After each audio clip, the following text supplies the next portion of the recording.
Hello and welcome to the commentary track for International Backyard 4 entitled Demons.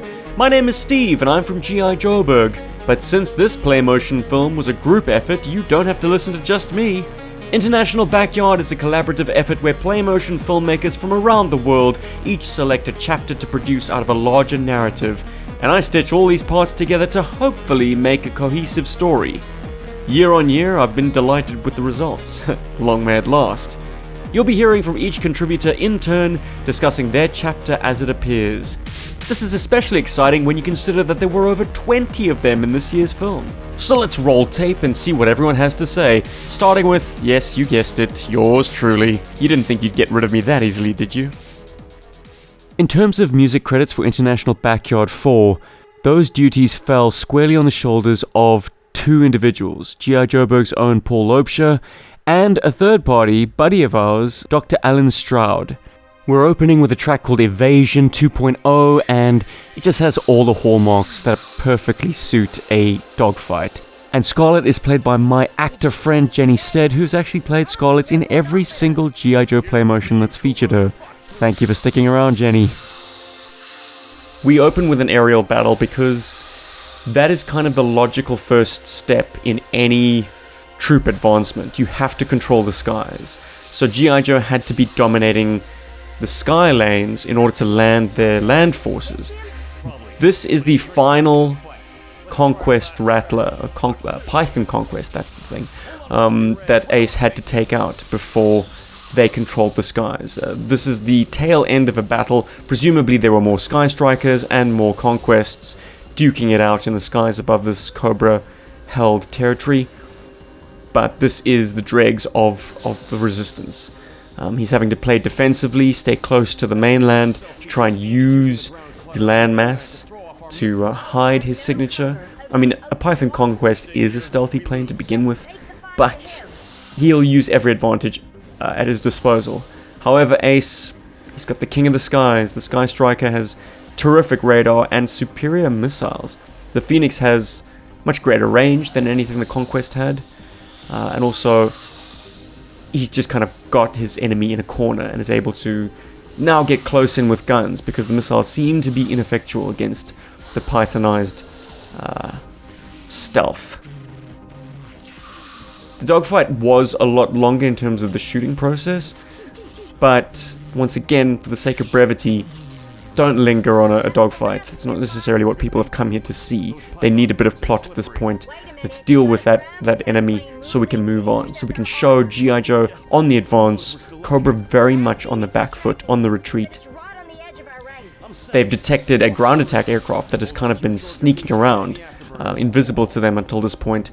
But that puts GI Joe's landward assault in jeopardy. A Rattler would quickly annihilate all of these tanks. So Ace is not out of the frying pan just yet. He still has one last 1 in a million shot to take. Will it hit the Rattler before the Rattler pastes these tanks? Well, yes. The good guys always win, right? Until they don't.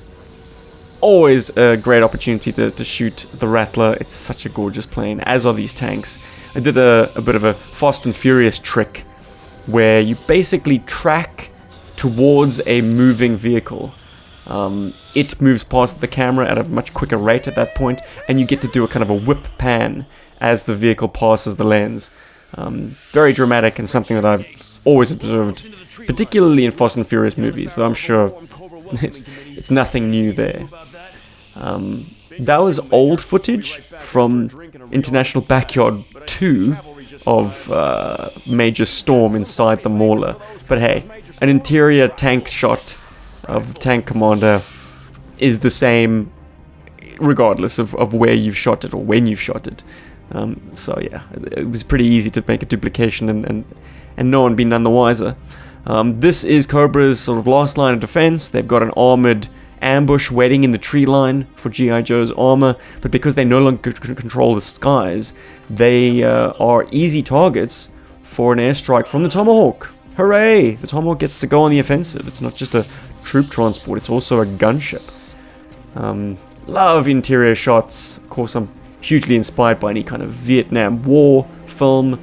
Lots of Huey aerial photography in those kind of films, and just seeing a nice sort of POV is always a great way of putting the viewer into the action. Similar with this boat sequence, which is actually the first sequence I shot for International Backyard 4.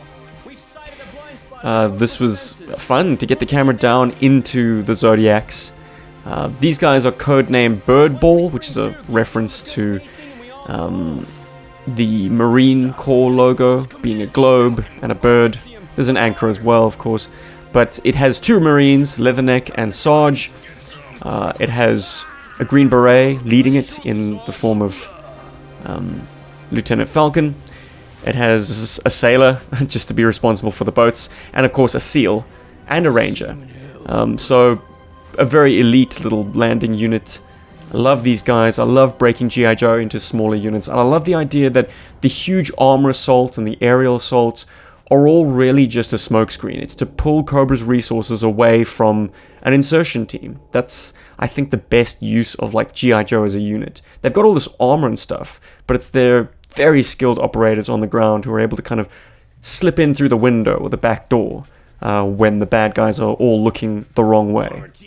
This is also reused footage from Blazing Sand. Hey, if you've got some flag on the water footage, you best get the most mileage out of it. Very important to kind of bring in the scope of this assault, and the way you do that, most definitively, is get the damn aircraft carrier on screen. Cobra's bringing their reserve forces to try and meet G.I. Joe's armor advance, and this is once again hammering home the fact that these guys are able to slip in unnoticed. However, they are at the disadvantage of having to make an assault without any support, because they are, at this stage, definitely going to reach their objective first. And what is their objective? A Terrordrome that holds Duke captive. It's not all about Duke. The Joes want to capture this Terrordrome and find out what the heck Cobra was creating there, but Duke is obviously a huge, important factor as to why they can't just bomb the place outright. They've got one of G.I. Joe's top men, and a daring raid and rescue is what's called for. This is my first one and only use of green screening so far. I shot the Cobra Commander separately against a green background, I keyed that out, and then just made him transparent. I upped the transparency on the Cobra Commander footage to the point where you could see characters moving behind him. It was evident that he is a hologram, because I didn't have that clear blue holographic Cobra Commander that came in a comic pack. And I wasn't going to get him, and I'd like this effect a lot more. It's to my mind, a tasteful use of the green screening process. Yeah, I'm happy with the way it came out. Some of the matching is a little bit off, like getting a camera move to add a bit of drama, and to match it to a separately shot Cobra Commander didn't always look seamless. But hey, he's an image. He's a hologram, kind of suspended in thin air. So I guess it sells, if you want to no-prize it.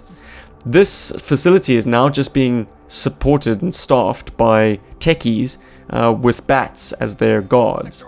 So it's really just the last line of defense.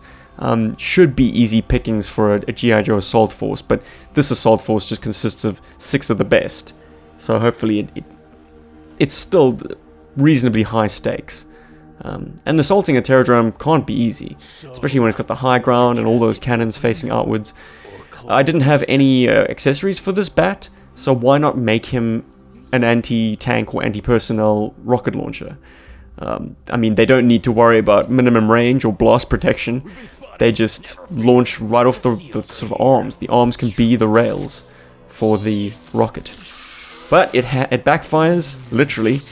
Hits the Terrordrome, and that's what knocks out Duke's executioner. And Duke's not one to wait around to be rescued, so he takes the initiative and smuggles himself aboard an escaping Firebat because he wants to learn Cobra's master plan. He has an opportunity to sneak onto the Cobra mothership, and he's not going to blow it, because uncharacteristically, Cobra Commander didn't gloat and give away the whole plan. He kept something close to his chest, and Duke wants to find out what it is. Reinforcements are almost here.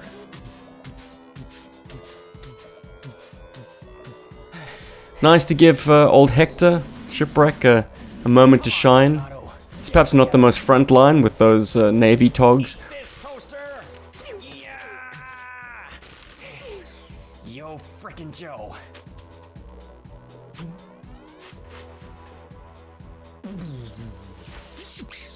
Eagle-eyed GI Joe accessory fundies will know that those are Cesspool's backpacks, but they contain something nefarious, and we haven't learnt just what that is yet. A little creep zoom onto the AVAC hopefully clues you in on the fact that it's Duke sitting in there and not the Cobra troop. Managed to overpower him off camera between the scenes, and now we cut to, well, various kind of stagings of the Cobra mothership. We never get to see it from the outside because it is actually cloaked, but hopefully this gives you the idea that it is vast. It has little docking bays and magnetic grapplers that can be used to retrieve small craft like a firebat and their precious cargo. And our not AVAC manages to steal himself away while everyone's concentrating on the firebat, and we hand over to the next contributor. How exciting. Hey, good day everyone. My name is Hans Chow, and this year I was responsible for working on International Backyard Chapter 2 with a bunch of other members from the Berg Force. So the initial shot we have here is lit red. The previous shots that was done by Mr. Jubba were also lit red, so I wanted to add this idea of continuity, and it kind of showed that everyone is in the same space and it continues from that which came before. The vent, that's just a cardboard cutout that I spray painted grey. It's difficult, at least for me, to make the figures look like they're moving and having actions, so I try to hide my hand as much as possible. To add this illusion of movement, I try to do quick camera movements to show how fast someone is moving. Dialogue-wise, in my opening scene, obviously Duke is not saying much, he's creeping around, and I didn't really want to do this in a dialogue thing. So I just tried to show that the troopers were uneasy. The sound effects with regards to how the Viper sounded, I just put my hand over my mouth and kind of made it sound a little bit muffled. It's not just my mouth, there's also ambient noise of engines and whatnot. And it gets really intense, especially when you move into later scenes, which we'll talk about when we reach there. But as the two troopers move into Dr. Mindbender's lab, the lighting changes to green. Green adds this air of mystery, right? And I know that color plays a big role in the way that people feel, so I was trying my best to kind of make sure that people are guided in how they feel. I tried to make Dr. Mindbender not only like a scientist, but he's also like vaguely threatening in the way that he speaks. So he's very cordial, thank you, you brought the thing, wonderful. But then in the next moment, he's like, no, get out of here. He's excited. He wants to see what happens next. The troopers, of course, they leave. And as soon as they leave, he shows he doesn't really care. And then he's quick to get to the experiment. The little keyboards and camera, those are my children's Playmobil sets. The one thing I'm really proud of is there's a plexi container in the back there that I use to kind of seal in the test subject. And it is like a hard plastic, and it does give that kind of nice reflection. The moment where the gas is activated and the Brooder guy starts to beat up, there's a rapid cuts across not only Duke, but Mindbender and Megatron, and it kind of shows, it's an uneasy situation. And then the zoom in and the rugged breathing. I was trying to build tension. When the zombie Viper popped up, it would hopefully give everybody a jump scare. I allowed that roar to echo off because I thought it would be nice to merge the roar into the hum of the engine on the airship that would introduce the next scene, which is the introduction of Cobra Commander. Now, this Cobra Commander is one of my all-time favorite Cobra Commanders. He has that air of not only a dictator, but it's kind of a regal look. He's very charismatic, and this outfit just speaks to that. Part of the brief was also to ensure that the Cobra Commander was congratulating the High Command. So I wanted to add in, the way that he would speak. The people would want to hear this guy, want to follow this guy. The idea of victory is something that's not far away, and it's enticing. There'll be power, there'll be money, there'll be everything. And it speaks to the people in the room, because the twins are, of course, extensive enterprises, and Destro is all about that arms manufacturing and the selling of weapons and, the possibility to have, new clients. So Cobra Commander needs to resonate with these guys, so I tried to make sure his speech was like that. The twins, I actually sat down and listened to a lot of recordings of what they sounded like and practice with my voice. So even though they didn't have very much to say in my video, I tried to make sure that I matched Zaymot and I matched Tomax, and when I overlaid them, they had different tones and different pitches. It took a bit of work, but I really think it was worth it, and I wish that I put them in more. I wish I had the opportunity to actually show a bit of their combat prowess on it, but what it was, I think I at least got their dry sense of humor. Along with that kind of, we don't really care, we're enjoying the show, the wine is good, you know? One of the things I really labored over in the writing process was Destro talking to Cobra Commander. Now obviously in the Sunbow cartoon they don't agree a lot, but this time I needed them to disagree on principle, not just on concept. Destro does want power, but he understands this idea of soft power. He doesn't want to be the guy in the front because he knows the guy in the front catches a bullet. Cobra Commander, on the other hand, he has that ego. He wants to be in the front. He wants people to see this, and I had to play them off against each other in that way. Now, it comes to a head where they start to argue and voices are raised, but Cobra Commander doesn't back down. I added in a subtle sound effect of a heartbeat. When Destro is arguing, the heartbeat gets fast, but when Destro laughs, the heartbeat actually slows down. It shows that Destro's actually calming himself, and that is to de-escalate the situation, to ensure that Mars Industries stays on good terms with Cobra Commander. I hope people picked up on it. If they didn't pick up on it, well, I know it's there, so yay, there it is. Cobra Commander, of course, gives us a little more rhetoric. Managed to fit the word coil in there, and Cobra Commander also shows that he's a little crazy because he's like, they'll be safe in the coils of Cobra. And that's good. It shows that he still thinks he's a good guy. When Destro talks to the Iron Grenadier in the corridor, I tried to show two things. Number one, there's a professional relationship between the two of them, but because there's so few Iron Grenadiers, he actually knows him on a personal level. So much so the Iron Grenadier could actually, question him a little bit. He's like, so you're seeing trouble coming? And he's like, he does answer him. It's a respectful answer. He doesn't want to be on bad terms with his troops. He understands that he needs to resonate with them. He needs to have something in common with them. But at the same time, there is a chain of command they need to follow. At the end of this play motion, the final few moments, I understood that we hadn't seen any action in a little while, so I tried to play off the taking off procedures along with Duke's infiltration. I also got a chance to see Duke in action. I'm a good guy at heart. I like the bad guys a lot. I believe they need to be compelling, but I always want the good guys to win. So getting the opportunity to see Duke kick a little bit of butt and get a message out was my way of kind of showing that there's hope still. It sets up the next chapter. My final cinematic trick is that I used an iPad and cycled through pictures, and I added in the appropriate sound effects to make everything kind of integrate a little bit better. That's my last real trick.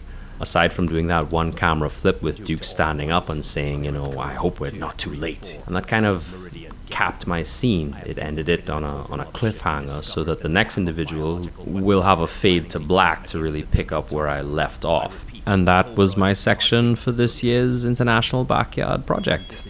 I really hope you enjoyed it. I had a lot of fun making it. Thank you very much to GI Joburg for coordinating this whole thing. And I hope that next year we get the opportunity to work on another one, because I think it's a great annual tradition. So with that, I end off. Give everyone a hearty berg. Take care. So now we have a ticking clock. The Cobra airship, mothership, has to be taken down. It's sort of a suicide play from Duke, but Hawk takes a man at his word and alerts Cairo Missile Command, crewed by the GI Joe Sky Patrol and represented by a general, which I'm just using as a sort of a missile base. And they've been tasked with shooting down this monstrosity, which we never actually get to see. This chapter was a last-minute inclusion because someone had to drop out. They were going to do the mothership and a massive aerial battle to bring it down, but late in the game they had to pull out, and so this was the sort of the compromise sequence. It keeps the story moving. It would have been fun to see a massive aerial battle, but maybe it would have been too far of a divergence from the main plot.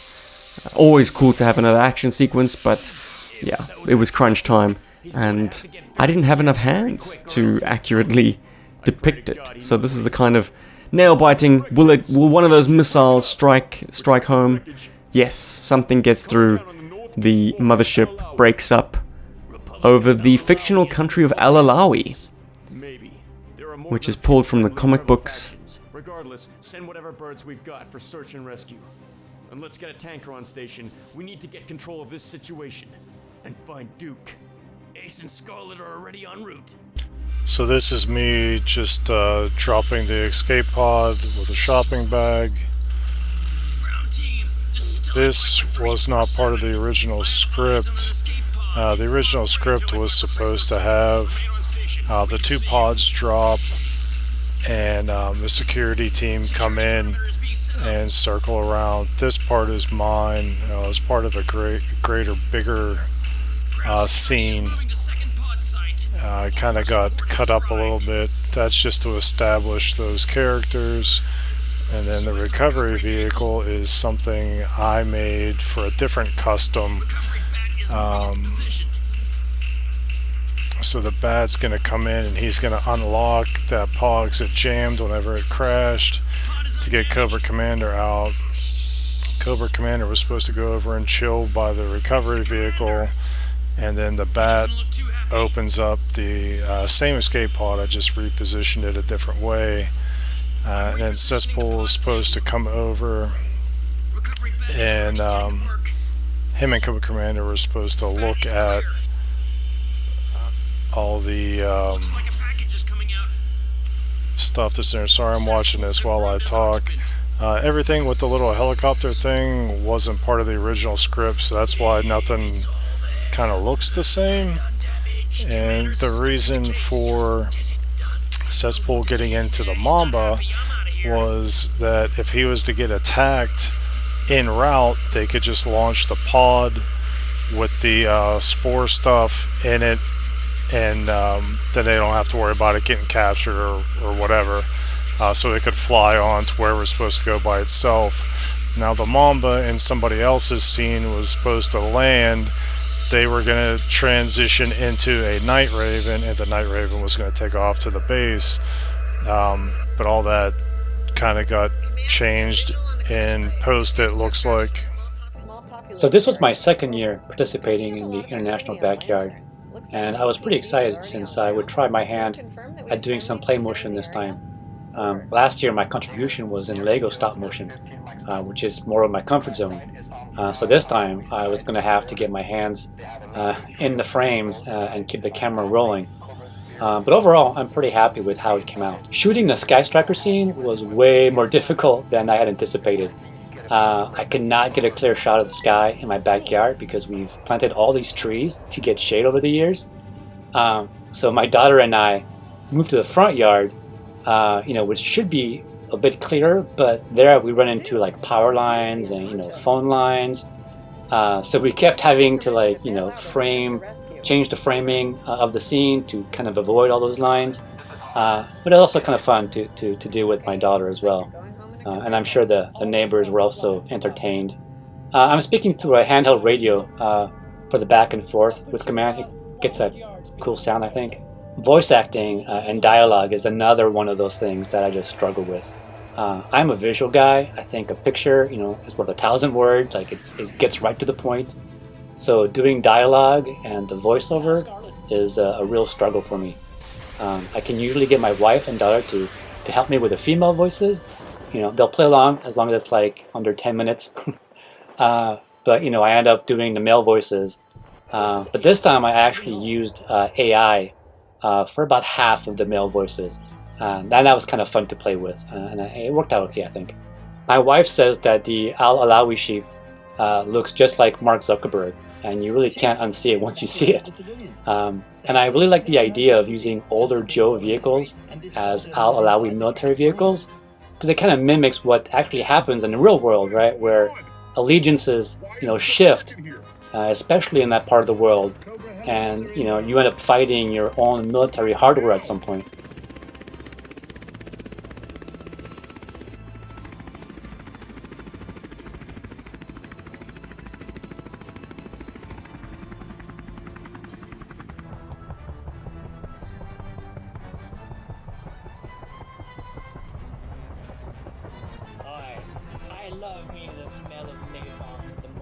That's a little nod to Apocalypse Now by the Major.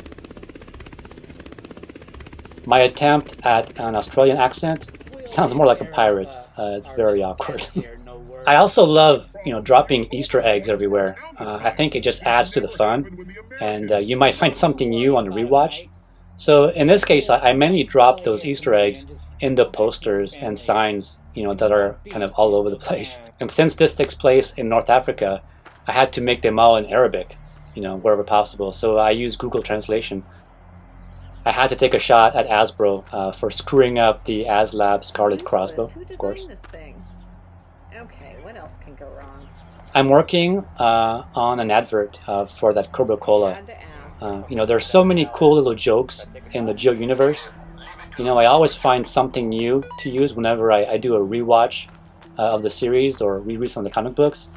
And I think it's those little world-building details that make it such a fun universe to play with and interact with. My oldest girl, Claire, really wants to go. I really enjoy making the bad guys more relatable, so I thought a scene of two troopers talking about getting tickets, to a concert to make their kids happy was a way to show that these are everyday fathers, husbands, brothers, sisters, whatever, right?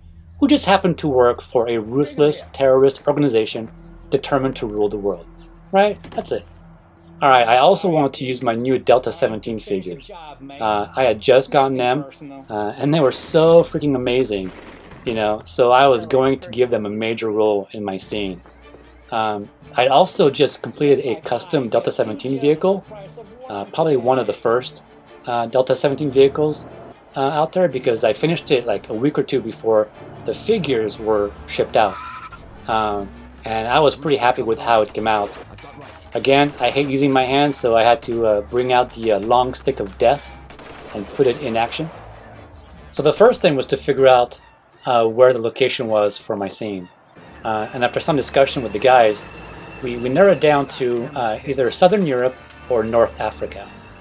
So I decided that making a desert scenery would be way easier than doing a European one, so I went with North Africa. Then I decided that picking an existing country would be kind of boring, right? Doesn't make sense to have Libya or Egypt, one of those countries, involved here. So I figured, why not use one of the countries from the Geo universe? Now the problem is that all the desert countries are clearly located in the Middle East when you read, the comics or watch the TV shows. So moving one of them to North Africa would be kind of odd. But then I thought, hey, why can't one of them have an offshoot in North Africa? So I ended up creating what I call Al-Alawi in the Maghreb. And I went with Al-Alawi because that was the first Joe location in the Arab world, issue number 6. And from that issue, it was clear that their allegiance was quite fluid at best. So I could use them, as part of Cobra under their sphere of influence. But they'd also be pretty open to going back to the Joes based on whatever benefited them, in the moment. So they worked out pretty well, I think. I knew I wanted a big play area, so that meant creating, buildings. Now normally I would make them out of Lego, but that was not feasible at Geo scale. So I did all kinds of trial and error to figure out, how to make buildings that looked halfway decent and be at, a good scale to Joes. So in the end, I settled on this orange peel texture that comes in a spray can and just some tan spray paint, which does a pretty good job of replicating stucco, which is what I was going for since my scene takes place in North Africa. And then I just used some Amazon boxes, and I used some foam board to kind of create the details, like the windowsills, doorways in the building. I'm used to filming everything in a room, door closed, shade down, in control of every little variable, with my set on a table, lighting in the right spot, and my cameras rigged at the perfect angle, going frame by frame, adjusting everything precisely as I go along. It's very methodical and clinical. Play motion is the complete opposite, and that's where I had the most problems, right? You're outside, the wind comes on and off as it pleases, the sun can't sit still for a minute, and neither can the clouds. It's both hot, it's bright, it's not bright. The figures conspire against you by randomly falling over. You're on the ground, it's uncomfortable, it's hard. You have to have the flexibility of Mr. Fantastic's, to get the shot you really want.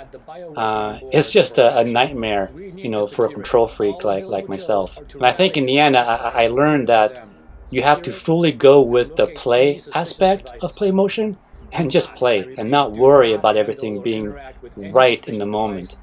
You just kind of capture the play a lot, and you then make it make sense in the editing later on.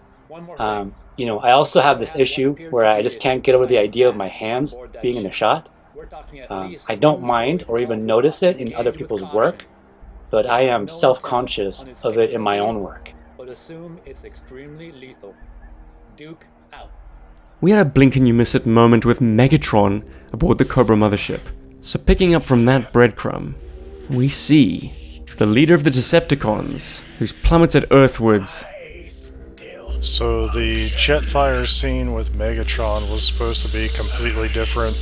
It was just supposed to be Jetfire circling around in a high altitude above the battle that was going on below him. But we couldn't see the battle because we're just establishing that Jetfire is here from the previous video. So why a good guy is being used as a bad guy in this video, I have no idea, because we've already established that Shipwreck has been inside Jetfire before. So I'm not really sure what's going on there. This is Dustin, and this is my contribution to the story. Starting out here, my little side quest. I decided to have Flint kind of give a briefing, a little monologue to the Eco Warrior team about what they've discovered and what their mission objectives are.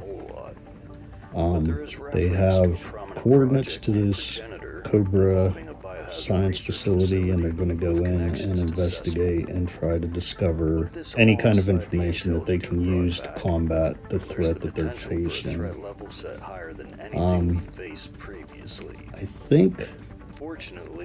I know my initial submission was just under 30 minutes. I think there was about around 10 minutes cut out with what made it into the film, which is fine.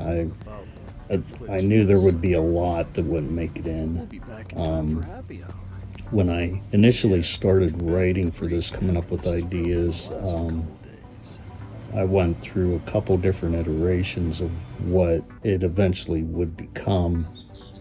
Even in style and tone, it was, I think like my first draft was like almost more slapsticky, but I kind of scratched that and went back. I used like a general idea of what I had with that. I was really trying to consciously keep it brief. I wanted to stick to like the 4-minute guideline, suggested guideline that we were given, but I had, I think, 5 different points of entry into the story. I initially visualized that you'd get a bit of this, and then you go back to the main plot, and then you jump back to this a little bit, and then go back. But I think this worked out better. It could have come off probably a little more difficult to follow if we would have gone that route. But like I said, there were bits cut out, and I believe that eventually there's going to be an all-in edit of this, so they'll see their light of day. And I don't have a problem with that. Like I said, it's difficult for me to try and keep these things brief for some reason. I don't know. I like to focus on a lot of the world building. I like a lot of films that are like kind of slow burners. Like a lot of people write off as boring. Like I'm not super into a lot of action heavy films, like things from like the MCU and that kind of stuff. I have a really hard time following. I like things that are more ethereal and elemental and have a lot of thought put into them. I like a lot of dialogue. Bit of trash in the mix, but nothing out of the ordinary.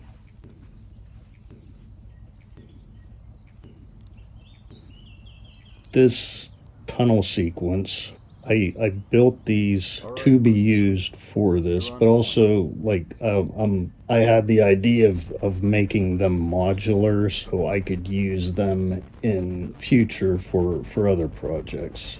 I never really did finish these as far as what I had intended originally. They just got a really basic paint job. I wanna add more to them and define them, and as I reuse them in the future, they'll get a little bit more of their own identity. Like something went down here. But I like the idea of Cobra having these kinds of facilities, and it's just filled with all kinds of junk. Definitely something that if OSHA showed up to inspect, they would be heavily fined for. So a little bit of foreshadowing here as Ozone walks by this snake armor, taking notice of it, that he'll be back later to use that and wipe out an entire laboratory full of Cobra Toxo Vipers and Techno Vipers. Not much different from outside. This was a fun little clip that Mark had shot to be used as found footage that I could use here. The found footage is filmed at Snowcat Ron's house using his Toxo lab and a black light. It looks great. I loved it.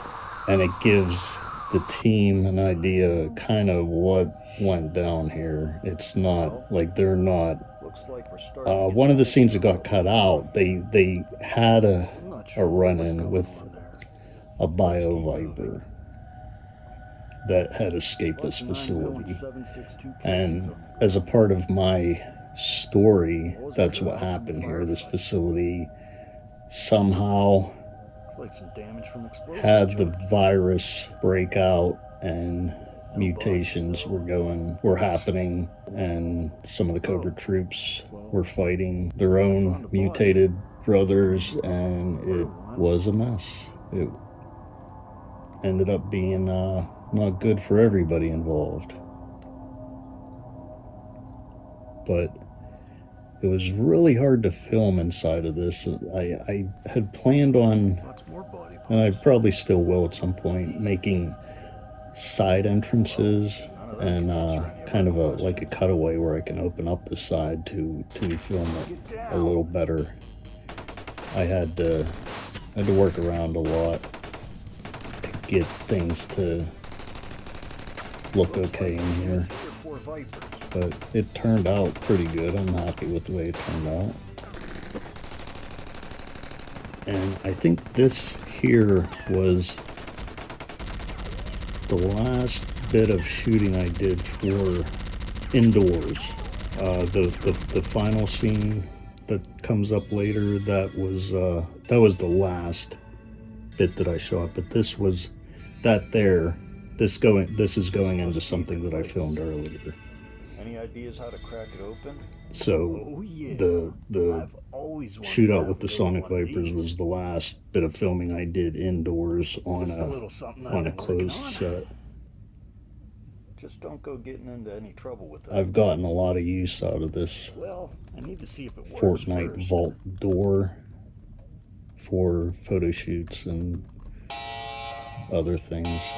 I'm always trying to track down things like this that I can use. I want to build more of my own things, but I don't have a lot of time to devote to doing that, so I end up doing, like, I find these kits. I like a lot of this Playmobil stuff I've collected. I work on construction equipment, so I bring home a lot of things from there. That scene with the sludge viper kicking over the table I thought it'd be a good, neat little visual element to throw in there, and it ended up being pretty difficult to film because I couldn't figure out how to keep the table. Every time he'd kick it over, the table would flip over upside down, and I wanted it to just lay on its side. So after a lot of trial and error, I finally came up with the idea of just taping the front legs to the ground, and I think the first time filming it worked perfectly good. So there's a lot of problem solving involved in trying to figure out how to make these things happen, because when I'm writing, I'm usually visualizing in my mind of what I want it to look like when I film it, and it almost never meets that expectation. So sometimes it ends up being a struggle, and I try to find a way to come to terms with letting it go as is, because I can't, especially when I'm with this project, when there's a deadline, I have to get it done.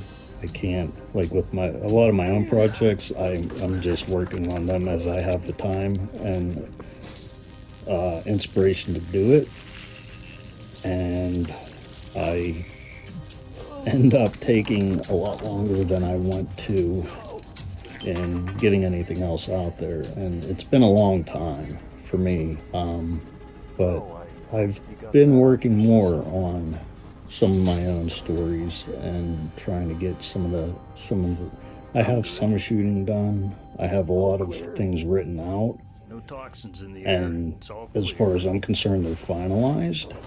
But that's one of the other things when you actually get to the point of shooting, it's sometimes what happens when you have all these things set up and you're trying to make things work and something doesn't work, but you get an idea to do something else, and that's where the little post-writing edits happen. We're gonna need to A haul in lot some of time big-brained honchos with I degrees just way bigger have than what to any of us have to decipher this let stuff. things go like that, or I have to kind of pay attention to where something that I might be struggling with just isn't going to work, and I got to do something else, or just forget it entirely. But like with this scene here, I think this was like probably 7 minutes of just exposition. I was really interested in how something like this could work on like a semi-realistic scientific manner, It was fascinating. In the back of my mind, which I terrifying, but had taken inspiration from like some other science fiction stories, led to believe we were going to be but using it was basically it's just Flint and the stalks of vipers sitting there talking to each other. So I decided to just put some things going on in the background with clean sweeping ozone, cleaning up the place, if we could just understand it better. investigating everything that all these Cobra geeks were working on here. It would latch into the helix bases and instantly started restructuring the code. Like I really enjoy getting in the heads of a lot of the Cobra troopers for some reason. I don't know why that is, but I like to give them all their own personalities and motives. I think a lot of them have been misguided. I think society at large has failed them in one way or another, and they ended up going to Cobra because they thought it might be way to I would have to be the guinea pig. deal They with were gonna the expose problems me that to the mutagen they're and see if I struggling with remain in their unaffected. lives. You're immunized? Did it work? I took the immunization, but they didn't get the chance to expose me to the mutagen. Thankfully, we'll take your immunization. But that's You were it talking for this before about a part, possible way to and I reverse will these see effects. you in the second part. Should be able to access the interlab system archives. I think I know how it could be reversed, but I need more. The aircraft carrier rear projection footage is taken from Top Gun Maverick. So you could say Tom Cruise does a cameo in Demons. That's Maverick right there in the background. Moving at half speed because I needed to stretch the footage out to cover this scene. But it did give you an establishing shot and kind of expands the flag to feel like a much larger vessel than the toy ever could be. This next delightful sequence comes to us from a channel called Keep On Collecting. They did two versions, one that was full color and then one with this grainy found footage filter. They asked me if I didn't mind using the filtered version. They felt it was more true to the style they were going for. This very kind of vintage adventure movie, like Serial, very Harryhausen at the end with the one-eyed monsters you'll see, but it had a great Indiana Jones vibe with Salah, and because it wound up being a flashback, I was like, yeah, absolutely, let's go with the filtered black and white footage. It is very left field. Like, Outback suddenly has a memory that got triggered and he tells Hawk this story, but it's an absolute delight and I'm glad we were able to find a way to get this in. But absolutely gorgeous. Keep on collecting right here on YouTube. Give him a like, give him a watch, give him a follow. This is what these guys like to do, a little bit of stop motion animation. As I say, very Clash of the Titans. So cutting back to the now, Hawk has heard Outback's story. It's starting to paint the picture that indeed there are mutated beasts out there. Cobra's kind of harnessed this technology. I really wanted to find a place for Colonel Guile in Demons. He's basically the jet jock that delivers General Hawk to Europe. But he speaks with a Belgian accent. Well, that's got a lot to do with his casting in the movie. Hello, this is Troy Smith, longtime contributor to GI Joburg, and I did the interrogation scene. This is our first clue that this International Backyard kind of falls in the same timeline as 2 years ago, International Backyard, Seconds to Midnight.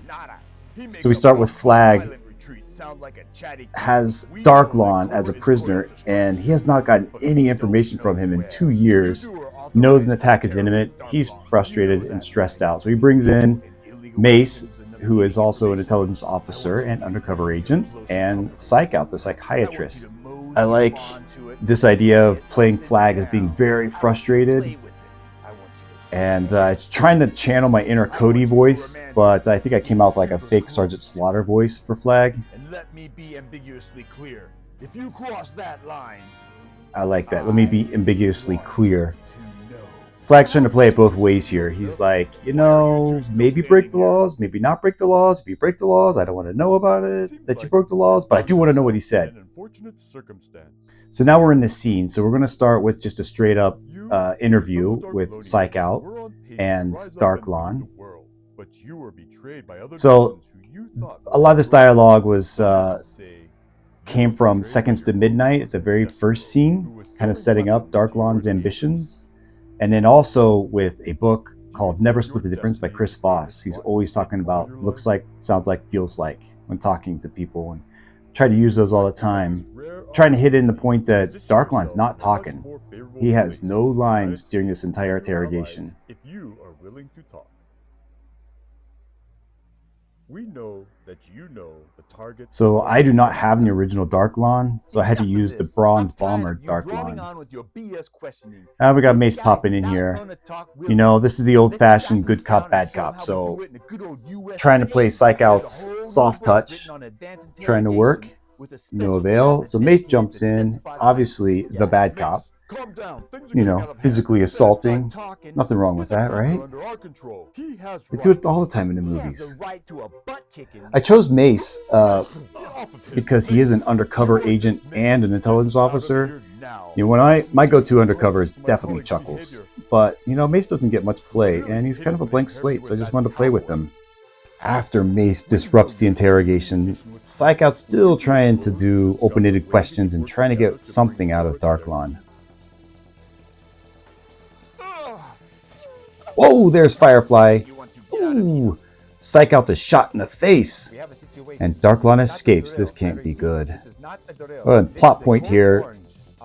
Take special notice to the neon weapons. That's definitely intentional. And again, we're talking about the nerf, Operation Nerf. What is that? I'm using 2004 Zap as the leader here. And Astute Joe fans, if you notice that I used the original Zap and the 2004 Zap in the same scene, 10,000 Joe points for you, and minus 20,000 Joe points for me for not figuring that out before I started shooting. Ooh, Firefly just wasted 1 Joe.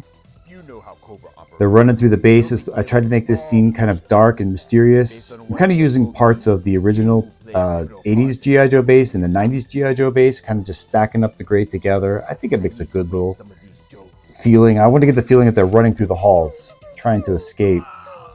Firefly, wasting Joes left and right. Sorry, rock and roll. I have a Night Raven recon jet ready for you. There it is. Your ticket out of here.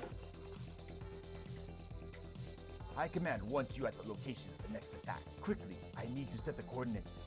Where is the next attack? All right. Firefly asks one more time. Where is he going? Try to set the coordinates. That's what I've been waiting to hear. Darklon finally speaks. So in the continuity, this is the first time Darklon actually spoke. So he's been silent for 2 years. And he's confused. He's like, why is this not working? Psychout's still alive. How is that possible? And now you finally said some words. So proud of Oh, he killed all the Joes, but they're all there. What is going on? What twist? We will alert our European contingency. All right, the undercover agent showing his undercover skills. So originally in the plot line, we were talking about another Cobra operative that would be leading at The Hague, and he was going to escape. But I thought it'd be much better if we just kind of somehow got up to the escape point, but he didn't escape, because who wants another Cobra terrorist running around?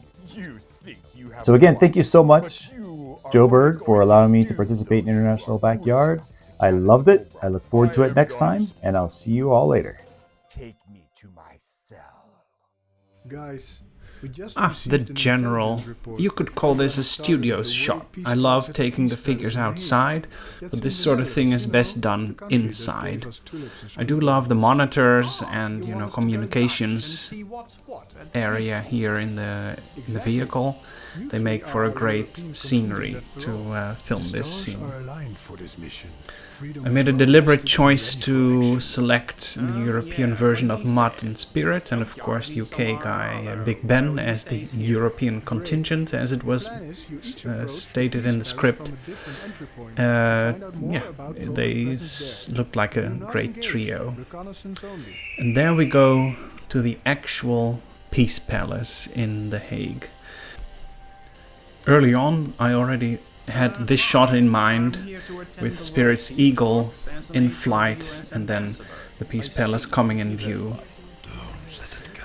To make sure the plain-clothes Cobras were recognizable, I really wanted a simple solution.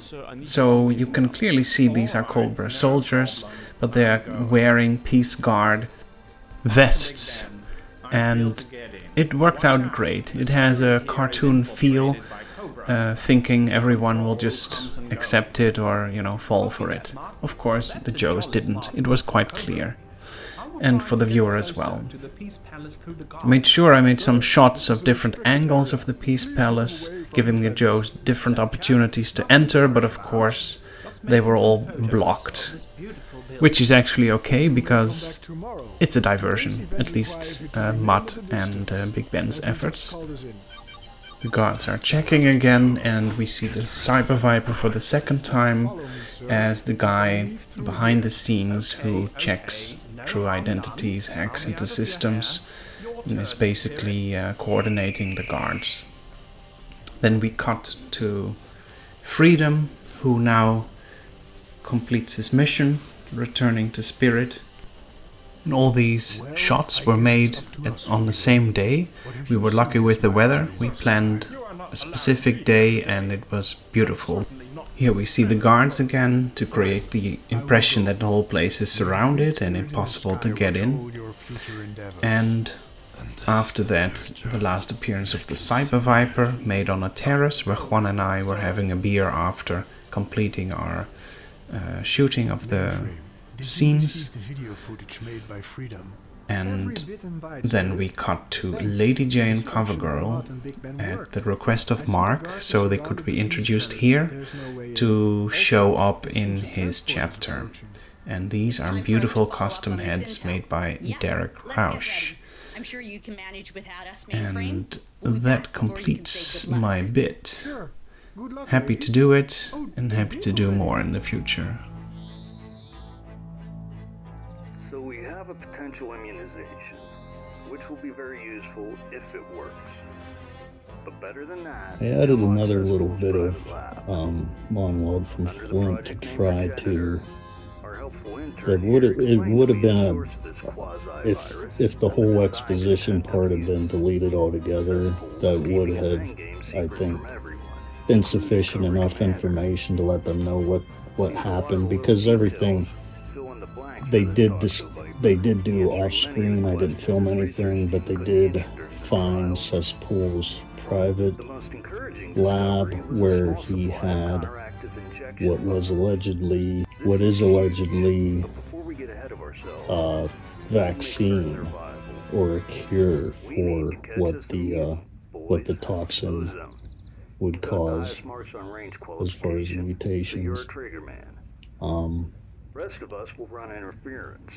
Because they want to track down this Monstro Viper and make sure that Cesspool's antidotes work and aren't some type of booby trap that he left behind to make things worse. They all have some Dr. Mindbender cattle prods to keep themselves safe as they're going out there and not. And because they don't want to kill the mutant that they're tracking down, they have to use these as kind of like just something to make them feel a little better about what they're doing. Basically, going out as bait to lure this Monstro Viper into the path of Ozone. Once they've found him, they send Ozone off to get a good position where he can shoot one of these hypodermic darts into the Monstro Viper, and it ends up reverting him back into his normal human state. I have both the Monstro Viper and Bio Viper, obviously. I haven't ever done much with them, so it was nice to actually get some use out of them. But this little scene here wound up pretty quick, so once they verify that this is a viable cure, they can take it back to whoever's running this whole operation, and once they get it back to their the leaders in charge of this whole operation, they can work on getting the cure out there and get everybody that is eventually affected by it back to normal. Looks like a success. The Eco Warriors saved the day. Let's get them back to the lab and check them over for any anomalies. We need to get the remaining vaccines back to HQ ASAP. Cody Scalf here with my commentary for the PlayMotion Demons. As you can see here, this Action Man doll rocking this baby. This whole scene just kind of happened on a whim. I was actually filming a scene for Cesspool as he enters the Peace Palace, and I was looking around at my daughter's Barbie set pieces, mainly this crib you'll see here in a second. Oh, something new?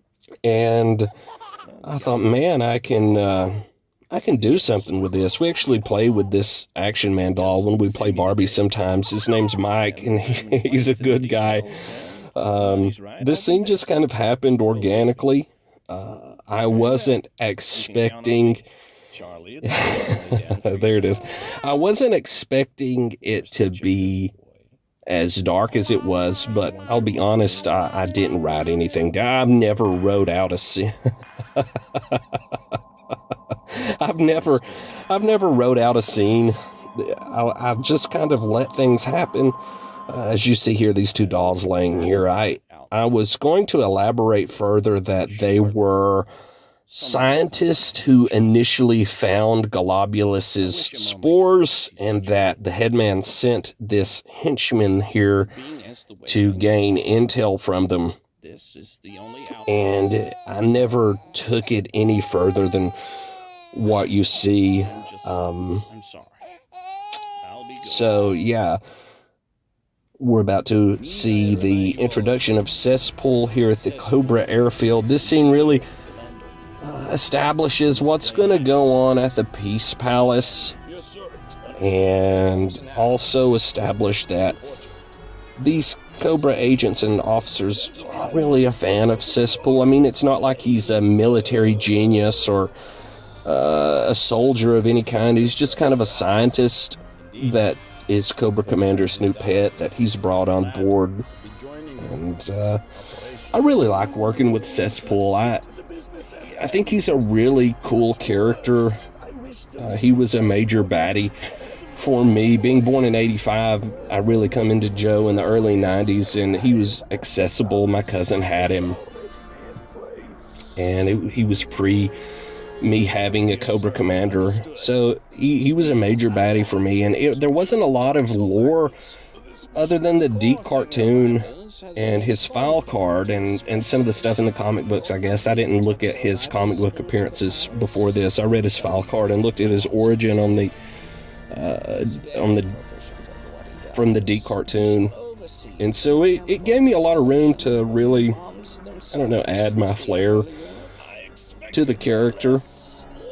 I think he's, I don't know, I guess you would say he's, the scar on his face aside, he's almost, in my mind, G.I. Joe's kind of Two-Face.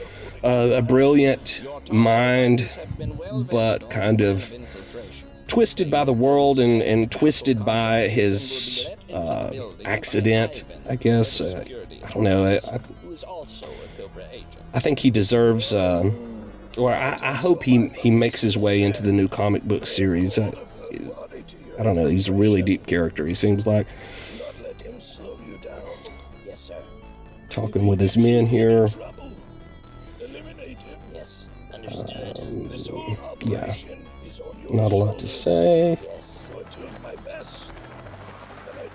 It was a hot day when I filmed this scene, and right in the middle of the day too. I was sweating terribly.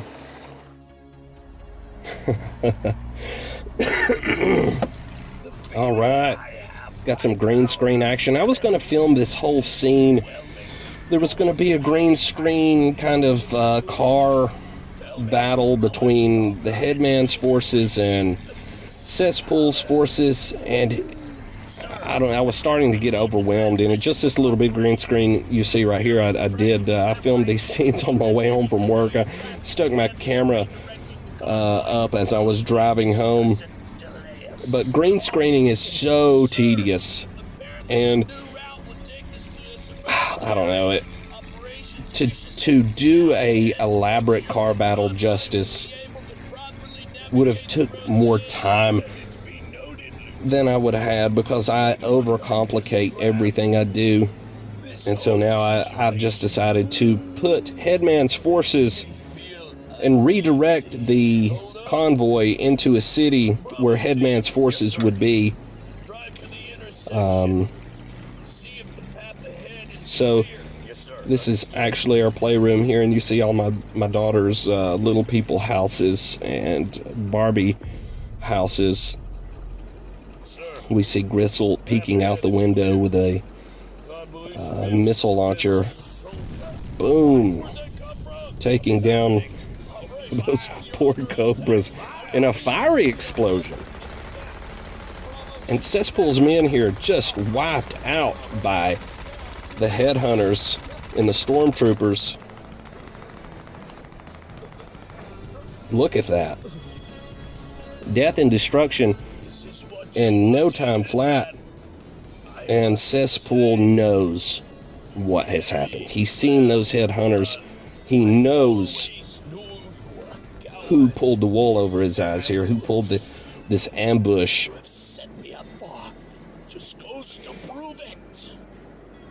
Getting his chainsaw. Man, that's badass. And we see here none other than David Bowie, Jareth, the Goblin King, is in league with the headman. And why wouldn't he be? You know, my daughter's a fan of The Labyrinth. We had to watch that movie 100 times. So for Christmas, I bought her this Jareth Goblin King figure. This was just a silly excuse to put him in a play motion. And here we see the intro of the headman. Angry is not the word I would use. In this mansion, this extravagant mansion. Now, initially, the paragraph I had to go on kind of played it up like Cesspool was just going to smack the headman down, and I really didn't want to do that. I really wanted to establish Headman as being someone not to be trifled with. He's powerful for a reason. And, yeah, there's probably, I don't know, you could probably get pretty deep in the character of Headman and what he represents, I don't know, socially. But, yeah, I didn't want to just kill him off. I wanted him to stick around and have a presence, and I'm glad I did that. No, we have our backup. Especially on his debut, I just didn't want to kill him off, you know? A gorgeous shot of the Peace Palace. Here, and these characters, all of these side characters you'll see here are from the movie Rocky. A company called Jack Specific, who used to make wrestling figures pre-Mattel, also did a Rocky Balboa movie line. And these figures, as they were coming out, back in the day when I got them, were just too glorious for me to pass up, especially that guy back there in the back. You see him in that brown coat, Tony Gazzo. I've always wanted to put him in a play motion. He just looks like a sleazeball. And here we see Headman's henchman again, making his way inside the Peace Palace under the guise of being a contractor sent to work on the air handler unit. But lo and behold, Headman's forces are already there under the same guise. It's almost like he had some intel. So here we are with the Toxo Vipers installing the spores onto the air handler unit, which is the bottom of my refrigerator. And me just grotesquely showing off another custom of mine. I had that scientist's coat made and shipped it off a guy off Facebook. I wish I had the guy's card, or I'd put up the info. And we see another Action Man doll. With my oldest daughter, he was one of the main characters we would have during playtime, and he was Barbie's grandpa. And it's so funny for her to see this character being serious as he draws an M16 on the Headman and this facility maintenance guy. The man didn't bring him down here to you. That's what I'm doing, so you don't have to point him. We have a little bit of a confrontation here, and then what's happening? What's wrong with this guy? He needs help. I need help. And we see that the action man injected him with some sort of poison. And he's dead. This was so fun. Being that action man character was incredibly fun. And doing play motions with these 12-inch Joes, it was different, but I really enjoyed it. You can get a lot of cool movements out of the guys. And here he is, murdering another person. Look at that dead stare. Picking up a machine gun. And I love this shot right here. Look at this. Look at those eyes. Look at him.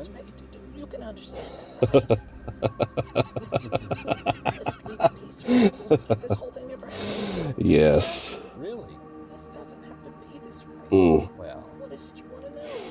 So this whole scene was about him foiling the setting of the spores, because later on you'll see Cesspool enters the Peace Palace and he's not going to be aware that this has happened. In Cesspool's mind, the spore bombs have been set and everything has went off without a hitch. He doesn't know that the headman's henchman has interfered with that. And you see, he picked up the spore bomb, and now it kind of let out a little bit of spore because they're unstable, and we see a transformation. This transformation scene was kind of hard for me on the vocal cords. All this gagging and coughing, that was real. My eyes were watering during this. I was giving it my all. And who does he transform into? But none other than Ratlor from Masters of the Universe. But with this deep growl vocal effect he has at this point, I loved it. Coming back to these characters, I believe that's Sugar Ray Leonard in the green. I'd have to look. It's a famous boxer. A couple of wrestling figures there. I just love these guys in the tuxedos. And here we see Cesspool chainsawing through the front door. How dramatic is that? It's like a bad 80s action movie. I love it. The voice actor for Globulus. That old man, Mickey from the Rocky movie. Excuse me. And he got his head cut off by Cesspool. Look at all these people. They're scared. They're running. People are yelling in fear. Look at this man. He's come in this ridiculous outfit, wielding a bloody chainsaw.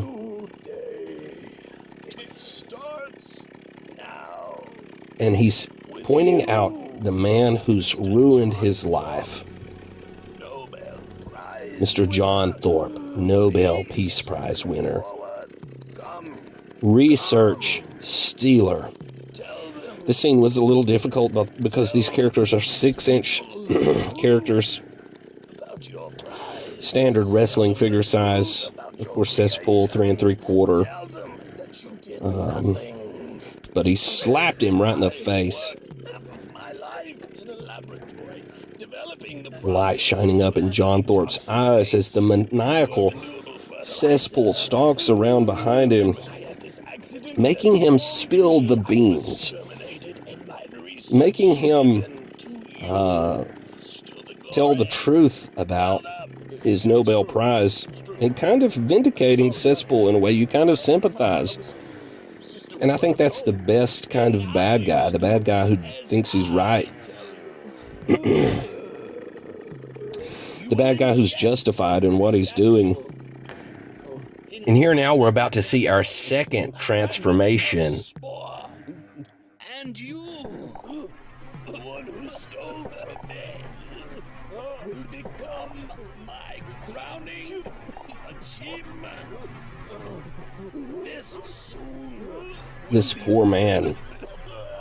What is he going through? Everybody's there to witness it. Cesspool the whole time is laughing. telling them this is going to be their future. Some cool effects I threw in the background there. If anybody's curious about my editing software, I do it on my cell phone and I use Power Director. So you can look that app up. Great app. This guy here, what a big build-up. Boom, boom, boom. Silence. And I'm so glad Jubber picked up on that cool silence after that gunshot.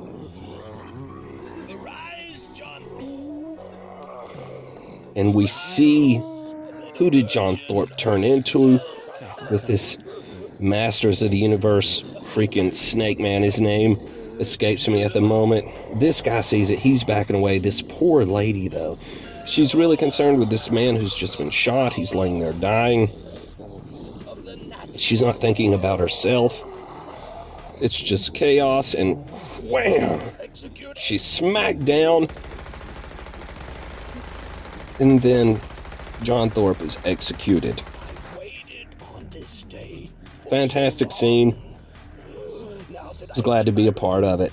Gather the survivors and take them to the banquet hall where they await their fate. Rob here from GI Joburg. Talk a little bit about MCDJ AC/DC section of Demons. Already you get to see his fantastic collection on show. Particular favorite of mine would probably be the variant of the Target figure. He looks fantastic in gold. And seeing so many Iron Grenadiers all together in one shot is really great. Andrew always seems to give us some really cool shots and cool locations, and Destro is obviously trying to put his own hand into this whole situation with the Cesspool here. I hope he's successful. I guess we'll find out together.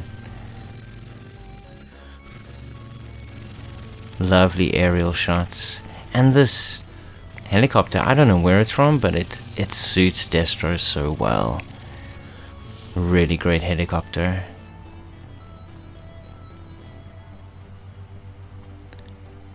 Army building done right. I think when you just have a whole bunch of figures together like this, you don't have to cheat shots. You can actually show off how cool it is to have multiples of a figure all in one spot. Ooh, conflict, Cesspool versus Destro. Who is gonna come out of this situation on top? Coming up here is a really great adaptation of a Joker speech, I believe, from the Dark Knight movie, and it suits Cesspool so well. My patience wears thin. Madness is like gravity. All it takes is a little push. You see, Destro, It really does. when things don't go according to plan, even if the plan is horrifying. I'm an agent of chaos, and you know what I like best about chaos?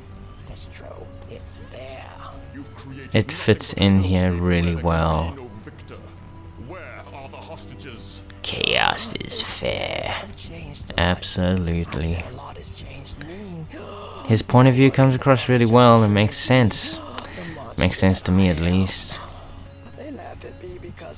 Love this playset. I thankfully also do own a version of it. But the way it's been filmed, you would not realize this is the GI Joe playset base from the 90s. Unless you obviously know a lot about GI Joe. In which case, nice. Ooh, these things look so gross. I love it. As always, a fantastic section from long-time contributor MCDJ AC/DC, good friend of the channel, and yeah, always look forward to seeing what he comes up with next. Enjoy the rest of the Demons, guys. A lot more to come.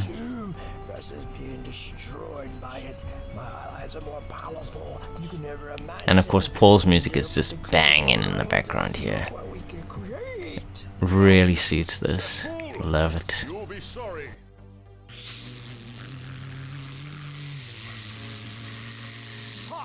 Shockwave's team is in position at the main gate of the Peace Palace. Shockwave, this is Hawk. Stand by. We're 2 minutes from the perimeter.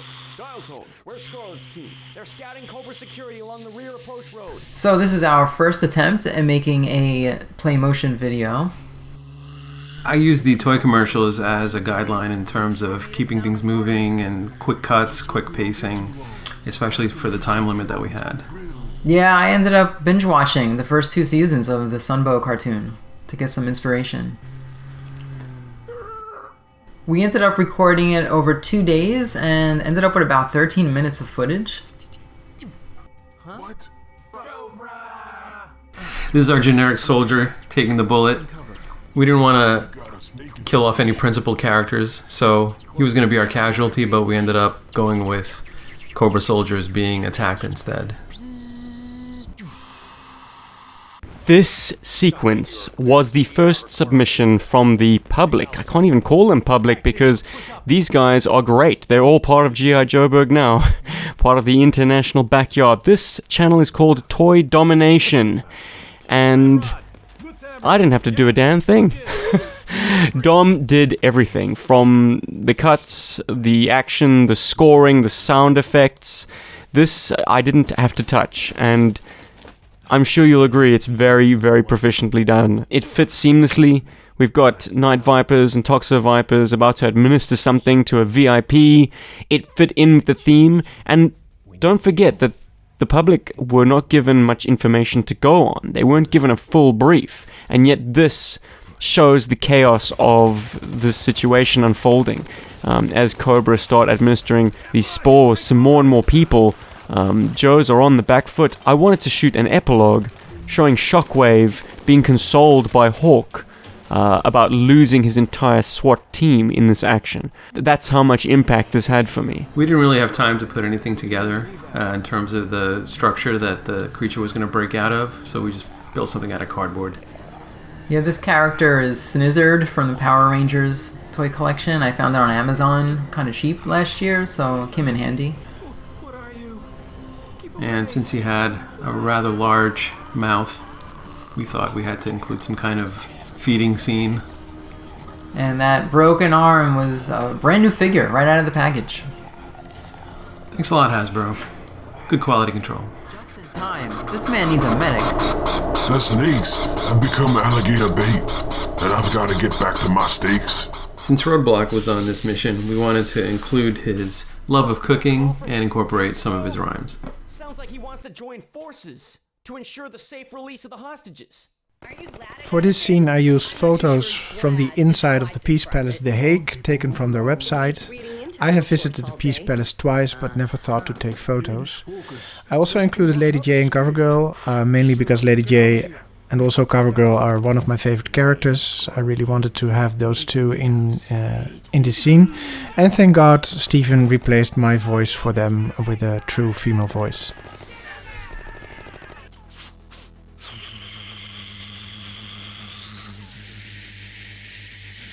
The men don't like the new security arrangements. I don't blame them. This could go south real quick. Rat, you keep your head on a swivel. The next scene is where things get out of hand. Overlord is detonating spore grenades, turning the Joes, Destro's forces and Cobra into kaiju. I wanted to use my Cobra Flying Scorpion custom. I used the head of the Flying Scorpion from the International GI Joe Convention 2016 version. Also has backpack. I adjusted that as well to fit an O-ring figure. And of course he's giving his jetpack to Overlord.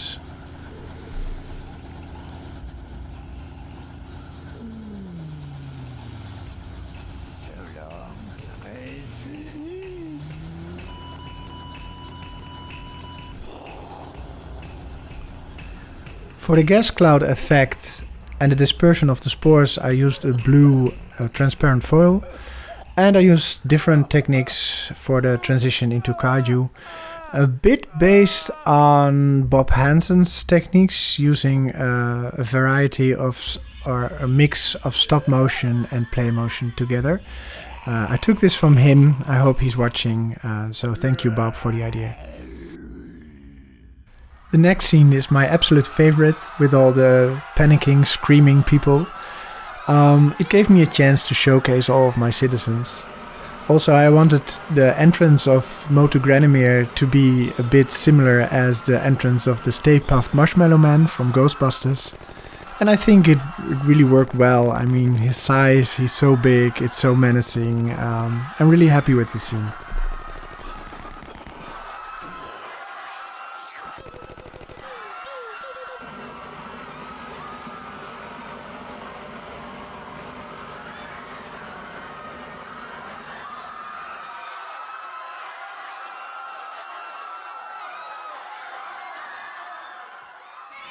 One, I made the mistake of giving Bombshell the certain speech pattern that Shrapnel has in the Transformers, where he would say the last word in his sentences twice, like "Open fire, fire," stuff like that. That was Shrapnel, not Bombshell, so that was a little error on my part there.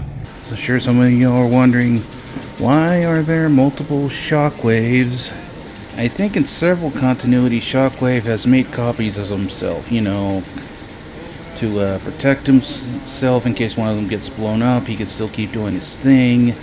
I decided, you know, what would be funny and entertaining than having Shockwave literally crew himself. So see, here you have a Shockwave tank being driven by a Super 7 reaction Shockwave. So yeah, just enjoy the commentary, and thank you for listening. Bombshell. Keep firing, Decepticons! Cody Scalf here, and let's just get into it. We see the Joes in a predicament. These Deke era Joes I really wanted to get in on the fun of a battle, being in the middle of this, all these monsters attacking the city, and bam, let's just get into it. Spikor nearly taking out Big Bear, but he's giving him some AK, and we see Zap unloading with his weapon, his Sonic Fighter's weapon there. Spikor down for the count. I'm a big fan of this era of Joes because this was my era of Joes. But Spikor isn't going to take that laying down, and the Joes need some help, and who is there to help them but none other than Crystal Ball with his shield, his hypnotic shield. I'm a fan of Crystal Ball too.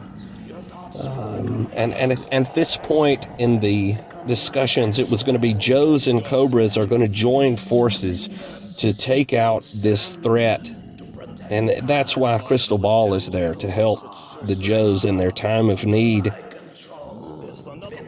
And he has Spikor under a spell using his incantations. But there's Clawful. Clawful and Spikor going one-on-one in front of the tractor trailer. But Clawful seems to be getting the upper hand.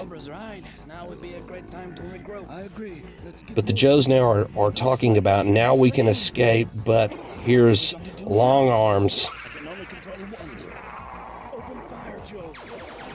And it's not going to be so easy for the Joes, and boom, Bullhorn smacked up against the Jeep. Big Bear's unloading. Crystal Ball casting spells. Spikor is on the down and out. And another blast, blasting away the tentacle-like arm. But not enough to take him out. Poor Zap. Bam! And Grunt doing everything he can to save his partner, an original OG-13 with Grunt. And he stabs him in his eyes, into his brain, and kills him. This scene was a lot of fun to do. Again, I didn't go into this knowing what I was going to do, so everything you see just happened. It wasn't like I'm going to do this next and do this next. No, it just happened as I was filming it. As this Cobra Law-esque Star Wars creature comes in and swoops Grunt up into the air. But we see Bullhorn peering down. The way Bullhorn is holding that rifle is a way that I never had a Joe character hold that rifle growing up. Yes, I got it. And Grunt falls wounded. Clawful smacking down Crystal Ball. And the Joes are up against the fence here. Growing up, I always played with my Joes this way. They never dominated. They were always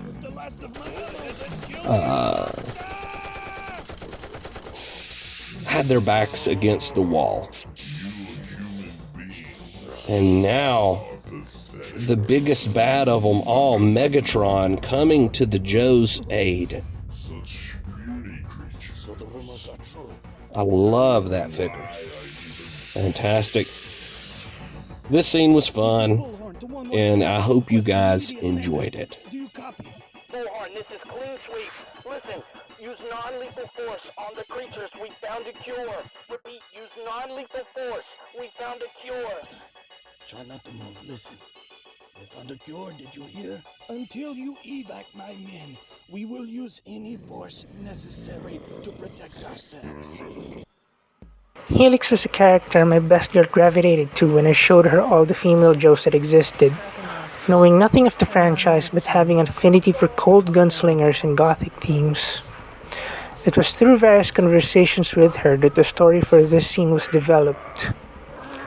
As a newer character, a Cliff Notes about Helix seemed like a great idea.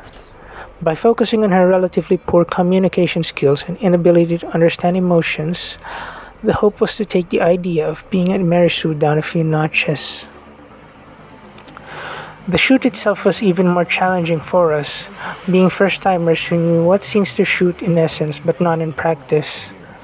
Since there was only one Cobra Trooper available at the time, we figured the best way to go about it without going over 2 minutes was a stealth kill.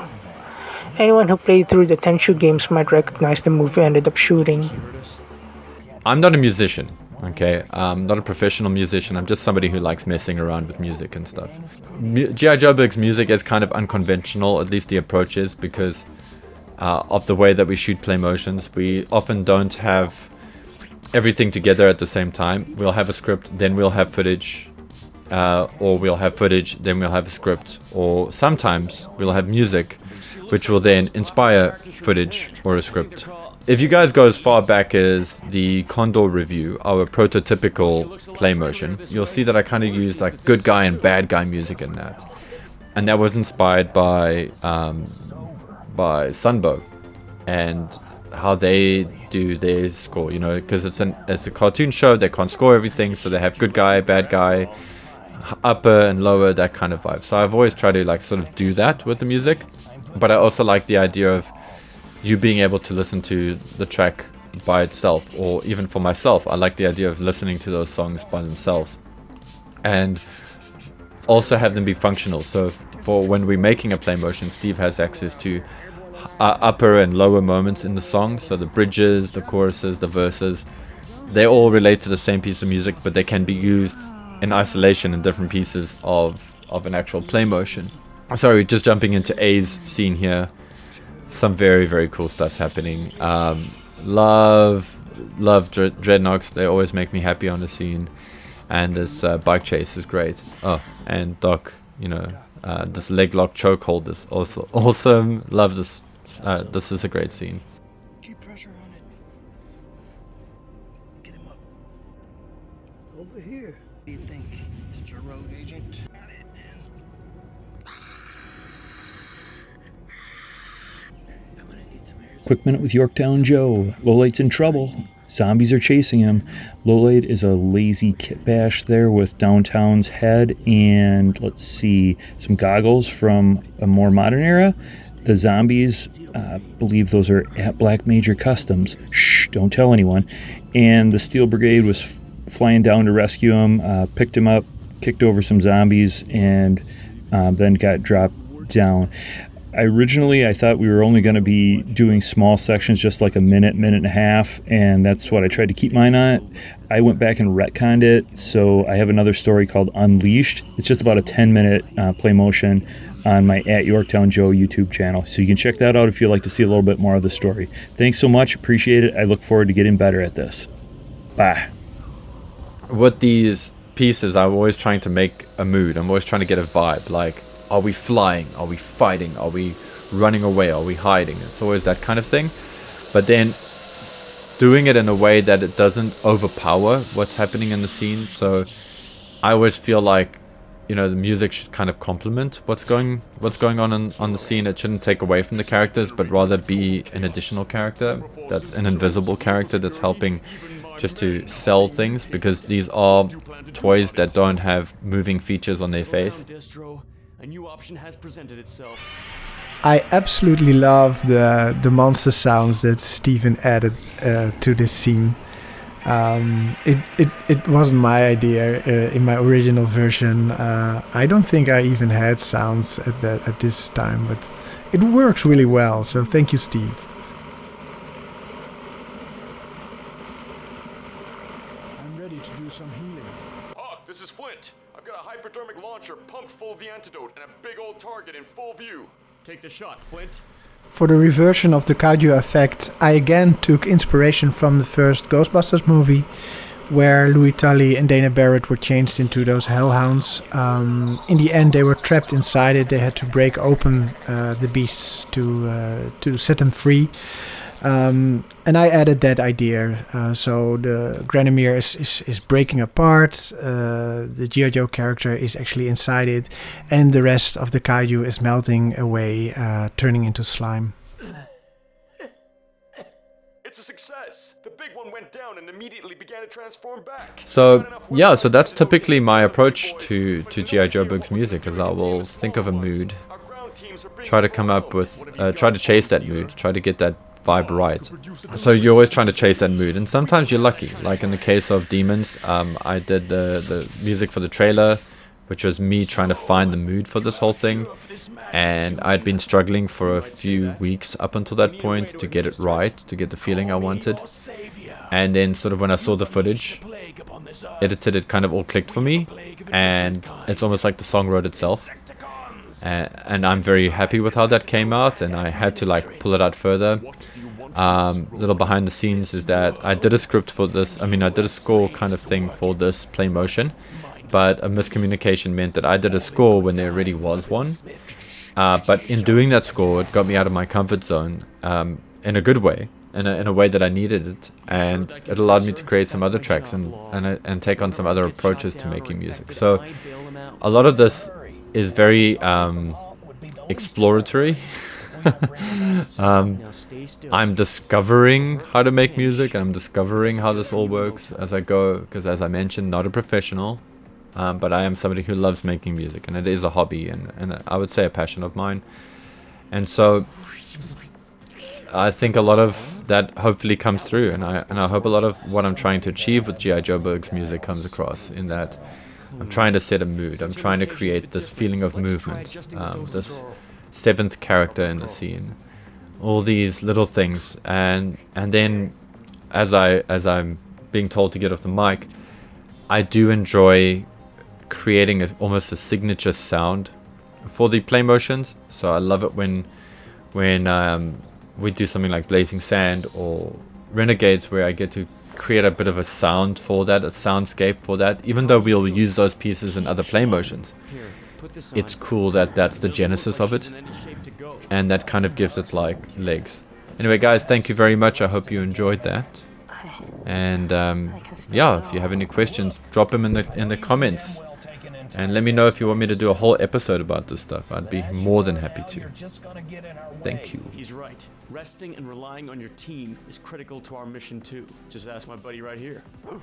I'll make sure to punch holes in those snakes for you. I understand. I'll stand down. High time to get into the heat of things ourselves. Yo, Joe! In this scene it is most clear that I'm not using my hands to move vehicles around. I'm using nylon threads, giving the illusion that the vehicles move on their own.